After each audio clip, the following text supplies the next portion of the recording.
자, 이것도 여기 슬쩍 보니까 뜬금없이 헤드가 나오고 있죠. 뜬금없이 헤드가 나오거나 슈드가 나오거나 월이 나오면 if 생략 도치다. 그래서 만약 요렇게 만약 주어가 디프레션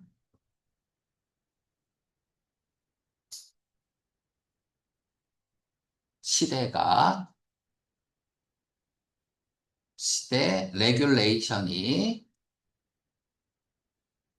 헤드나 be 이렇게 나오는 거고 and 그리고 만약 여기도 뜬금없이 헤드가 나왔으니까 기존의 규제가 had been 이렇게 나온 거죠. 그래서 뜬금없이 헤드가 나오면 갑자기 헤드가 나오면 if 생략 도치다. 자, 내용을 한번 볼게요. 지금 R에다 동그라미 치고 A is B다라고 했어요. 그럼 얘를 무슨 유형이라고 했지? 정의 유형이라고 했습니다. 이렇게 정의 유형이 나오면 A가 핵심어예요. 핵심어. 그리고 B는 포괄적, 추상적으로 쓰는 경향이 있어요. 그래서 B에 걸려있는 형용사가 중요하죠. 왜? 형용사라는 것은 가치 판단의 기준을 마련해 주는 거죠. 그래서 이 형용사가 계속 프로세스 되는 거야. 이 형용사를 풀어가는 글이야. 예를 들어서 도연 is rich student라고 할게요. 도연 is a rich student. 그럼 왜 리치를 썼을까? 도연이에 대한 가치 판단을 리치로 판단한 거야. 그러면 그 다음에는 이 왜 가치 판단의 형용사를 이걸 썼을 건가가 프로세스 되고 전개가 된단 말이야. 그 내용이. 아니면 내용 자체가 지금 피할 수 없다라고 했어. 그럼 왜?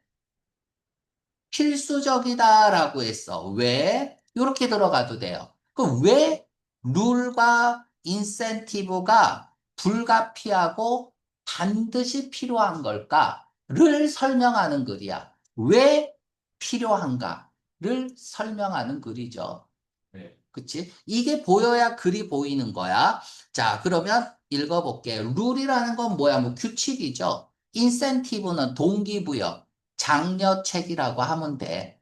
이러한 것들은 부분이에요. 사회적, 정치적 생활에 있어서 반드시 있어야 된다는 얘기야. 필수적이다라는 얘기는. 자, 요것 좀 가볼게요. 이 에비트가 뭡니까? 에비트.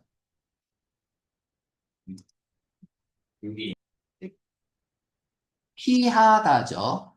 피하다. 이 베이드. 피하다죠. 일루드. 피하다죠.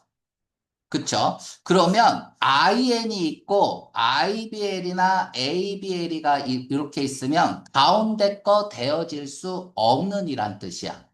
That cannot be PP 뜻입니다. 뭐뭐 되어질 수 없는. 그러면 얘를 inilludable이라고 써볼게. illudable. illudable. 무슨 뜻이에요?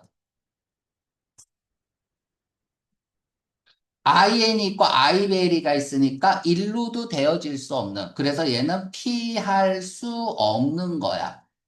그래서 불가피한 거죠. ineluctable 이렇게 써도 돼요. eluctable 이렇게 써도 돼요. 자, 얘도 똑같이 써볼게. inevitable 이렇게 쓰면 피할 수 없는 거죠. 얘도 inevitable 이렇게 쓰면 피할 수 없는 거죠. 그래서 얘네들이 전부 다 피할 수 없는 이란 뜻입니다. 자, 필기하세요.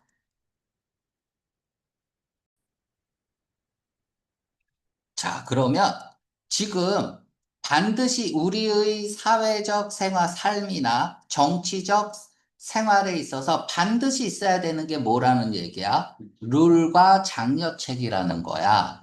그쵸? 그러면 이 룰과 장려책이 왜 반드시 필요한가 궁금하죠? 그 왜 필요한지를 설명하는 글이네요. 자, 뱅크는 뭡니까? 네. 은행이라는 뜻도 있고 뚝이라는 뜻이 있죠.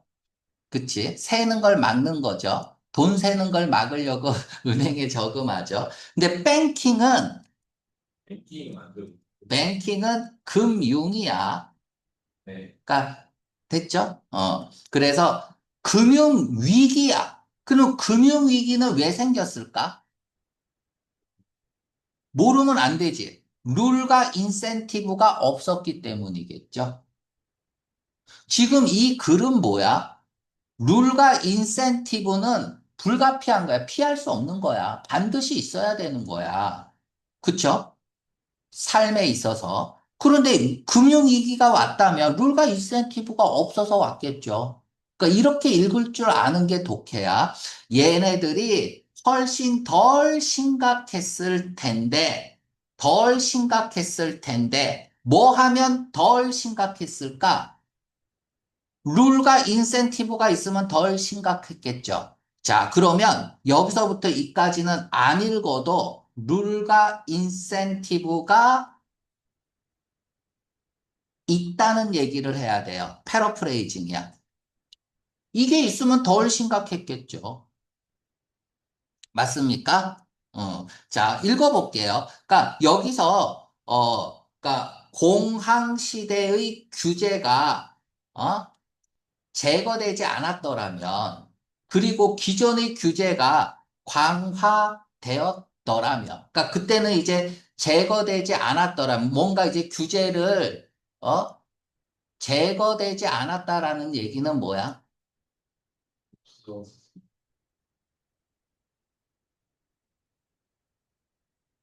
제거되지 않았다라는 얘기는 규제가 없어지지 않은 거죠. 그쵸? 그럼 규제가 없어지지 않았다고 해서, 그럼 보통 얘는 규제고 정부가 하는 규제거든요. 네. 얘를 어떻게 읽을 거야?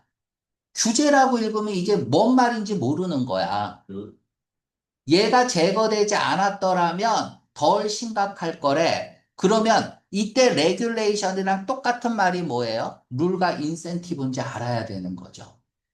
그쵸? 지금 룰과 인센티브 얘기를 하는 거니까. 그러면 이제 질문이죠. 아니, 선생님, 그 레귤레이션을 그냥 룰과 인센티브로 쓰지 왜 레귤레이션으로 썼어요? 영어는 동어 반복 회피 원칙이 있어. 같은 말을 계속 반복해서 쓰지 않으려고 한단 말이야. 그러니까 계속 다른 말을 쓰지만 그게 다 같은 말인 줄 아는 게 중요해요. 그러면 저자는 여기서 레귤레이션이 의미하는 게 뭐냐 그러면 룰이나 인센티브라고 읽을 줄 알아야 돼. 이게 있었더라면, 그리고 기존의 레귤레이션은 또 뭐야? 룰과 인센티브겠죠.